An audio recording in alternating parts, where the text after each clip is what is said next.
झोपड़ी में रहते हुए 670 युवाओं को रोजगार का व्यवस्था में कर पाया। ऐसे हमारे निडाना गांव समेत 72 गांव में 25,000 ग्रामीण युवा भाई बहन हैं जो नौकरी की तलाश में इधर उधर अपना रास्ता भटक रहे। उन सबको रोजगार की व्यवस्था करने के लिए जो ताऊ देवीलाल जी ने बुजुर्गों की पेंशन का पौधा जिसकी शुरुआत 100 रुपए से करी थी, उस पेंशन को 7,500 तक बढ़वाने की व्यवस्था करने के लिए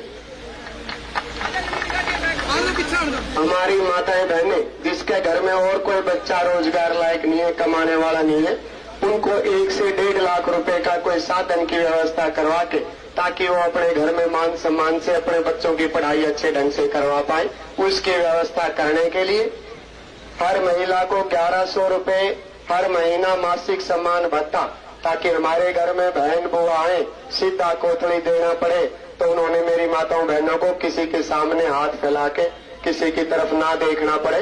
उस 1100 रुपए हर महिला को हर महीने सम्मान भत्ता उसकी व्यवस्था करवाने के लिए हर किसान को उसकी फसल का हर फसल का स्वामीनाथन C2 फार्मूले के हिसाब से उचित दाम मिले उसकी व्यवस्था करवाने के लिए और हर गरीब मजदूर को उसका मेहनताना मार्केट रेट पर मिले और उसमें मजदूरी में बढ़ोतरी हो, महंगाई दर के हिसाब से बढ़ोतरी हो, ये सारी व्यवस्था करवाने के लिए मैं तो अपने परिवार के लोगों से आदेश मांगने आया हूँ कि आप सब लोगों का प्यार आशीर्वाद से इतना हौसला पड़े और मैं इतनी ज्यादा मेहनत करूँ और परम पिता परमात्मा अपनी सबकी सुने और हम ही सारी व्यवस्था करवाने में सफल हो।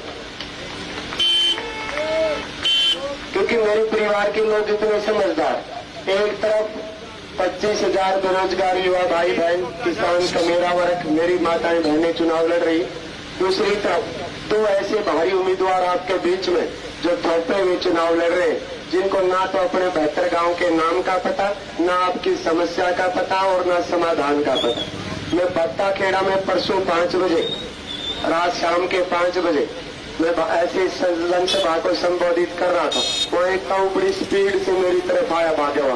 मैंने तो सोचा पता नहीं क्या गलत शब्द निकल गया, वो आते गले लग के कान में बोला कि बेटा इन ना समस्या का बेरा ना समाधान का बेरा, और ये नहीं, ये तो अपने परिवार के लोगों को भी नहीं पहचानती, ये तो आपको ऊपर समस्या बन के आ गई थी, हमारे गांव के ऊपर भी पूरा जुलाने के ऊपर भी। पहले तो हमने बड़ी मुश्किल हो रही थी, सोचना पड़ रहा था कि वोट कहाँ डालना। अब तू चुनाव लड़ रहा है ना, हमें जगह मिल गई, चिंता ना कर। मैं बत्ता खेड़ा गांव के हर परिवार में जाता हूँ, हर समाज में जाता हूँ, मैं सबकी बातें सुनता हूँ।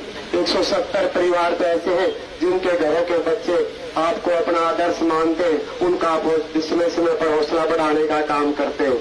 तो मैं आपको विश्वास दिलाता हूँ, बत्ता खेड़ा गांव से आपको 5 अक्टूबर को 5वें नंबर के निशान पे, चश्मे के निशान पे 70% वोट डालने का काम बत्ता खेड़ा गांव करेगा।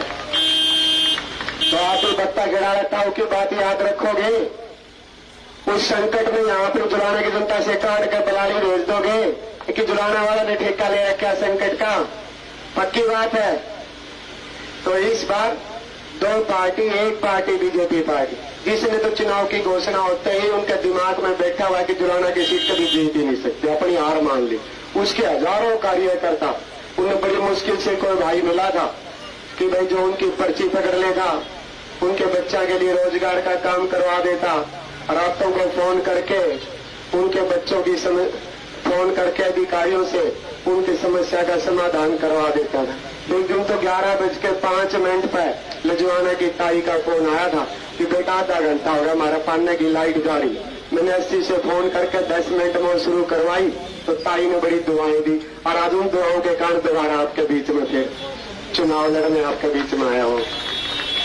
तो ऐसा एक तरफ आपका परिवार का अपना सदस्य है, दूसरी तरफ ऐसे उम्मीदवार हैं। तो बीजेपी पार्टी के कार्यकर्ता सारे कहते हैं भाई उन टिकट काटने वाला की तो यहाँ वोट ही नहीं, वोट तो हमारी है, हमारी कार्यकर्ताओं की है। और 10 साल जो बीजेपी पार्टी ने उन कार्यकर्ताओं का शोषण किया, उससे तंग होकर हजारों कार्यकर्ता अपने भाई सुरेंद्र लाठे के लिए 72 गांव में टीम बना के वोट मांगने का काम कर रहे हैं। उनका भी मैं बहुत बहुत धन्यवाद करता हूँ। दूसरी पार्टी कांग्रेस पार्टी, जिस पार्टी का 10 साल शासन रहा, उसने अपने दीन जुलाने के साथ क्या क्या भेदभाव करा, मेरे सारे बुजुर्ग अच्छी तरह से जानते हैं। हमारे युवाओं का रोजगार का हक छीन के रोहतक वालों को देने का काम करा। और इस बार 86 ऐसे उम्मीदवार थे जिन्होंने फार्म भी भरे और फीस भी भरवाई। उन्होंने और उनको सबको छोड़ के, उनका हक मार के एक कोई बाहर की लड़की बुला ली कि आप पे थोपने का काम करा। तो उन 86 उम्मीदवारों की जो जुलाना की जनता की राजनीतिक पौध को खत्म करने की साजिश कांग्रेस पार्टी ने रची है। और जैसे उन्होंने अपना चरित्र दिखाया है कि भाई फार्म जीन जुलाना वाले फार्म भरेंगे, यहाँ के बच्चे पैसे लगाकर फार्म की फीस भी भरेंगे, पेपर भी यहाँ के बालक देंगे, लेकिन नौकरी को बाहर से लगाने का काम कांग्रेस पार्टी करेगी। ये चरित्र उन्होंने अब टिकट बांटते समय भी दिखा दिया। तो मैं अपने परिवार के लोगों को बड़ी बात जानता हूँ, प्यार से तो चाहे कोई जान ले मेरे दीन जुलाने वाले लोगों की, लेकिन दबाव से किसी को कुछ देने वाले नहीं। सही कह रहा हूँ। तो इस बार मैं मेरे सारे परिवार के लोगों की आंखें पढ़ रहा हूँ। सब लोग पार्टीबाजी से ऊपर उठ के, जाति पाति से ऊपर उठ के उन 25,000 बेरोजगार युवाओं की व्यवस्था के लिए, किसान कमेरे वर्ग के लिए, माता बहनों के सम्मान के लिए सब 5 अक्टूबर को 5वें नंबर के निशान पर चश्मे के निशान का बटन दबा के जुलाना की जनता को विधायक बनाने का काम करेंगे। और कांग्रेस पार्टी को सबक सिखाने का काम करेंगे कि आने वाली हमारी 100 पीढ़ियां, आने वाली 100 साल तक अगली पीढ़ियां याद रखेंगे। वो पार्टी कभी भी भारी उम्मीदवार आप तक थोपने का काम करने की हिम्मत नहीं कर पाएगी। आप सब लोगों ने अपना काम का आराम का टाइम छोड़ के प्यार आशीर्वाद दो देने पहुंचे। आपके भाई बेटे परिवार के सदस्य डॉक्टर सुरेंद्र लाठर की आप सबको शीश झुका के चरण सपस। अब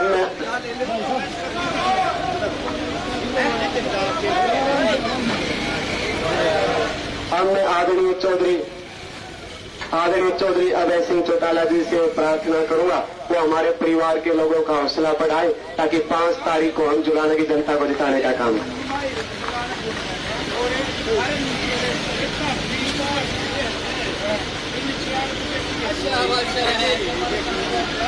भाई साहब थोड़ा चुप हो जाओ।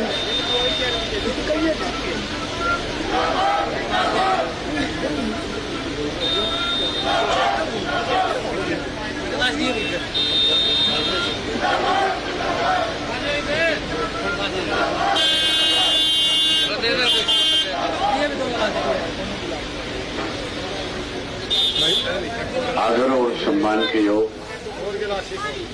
मेरे साथ में आए बहुजन समाज पार्टी और इंडियन नेशनल लोकदल पार्टी के सभी सीनियर नेतागण, बहुजन समाज पार्टी और इंडियन नेशनल लोकदल पार्टी के साझे उम्मीदवार डॉक्टर सुरेंद्र राठर जी, गिलाना गांव के आदरणीय बुजुर्गों, नौजवान साथियों, सम्मान के योग्य माताओं, बहनों, पत्रकार सहायकार दोस्तों, आपसे डॉक्टर साहब ने वोट किया 5 तारीख को विधानसभा के चुनाव होने, और इस विधानसभा के चुनाव में केवल एमएलए चुनने की बात नहीं, आपने मुख्यमंत्री का चुनाव भी करना है। आपने 10 साल कांग्रेस का राज देखा। कांग्रेस के 10 साल के राज में आप लोगों के साथ बहुत बड़ा भेदभाव कांग्रेस की सरकार ने किया। ये उठा भूपेंद्र सिंह मुख्यमंत्री होते थे और कोई भी नौकरी नहीं करती थी। इनको पानी दे दो बुजुर्ग ना।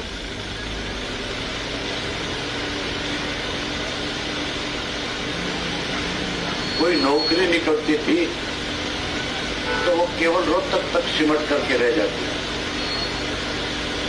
अगर कोई विकास के काम होते थे तो फिर साथियों रोहतक की सीमा से बाहर नहीं निकलते थे, वहीं रह जाते।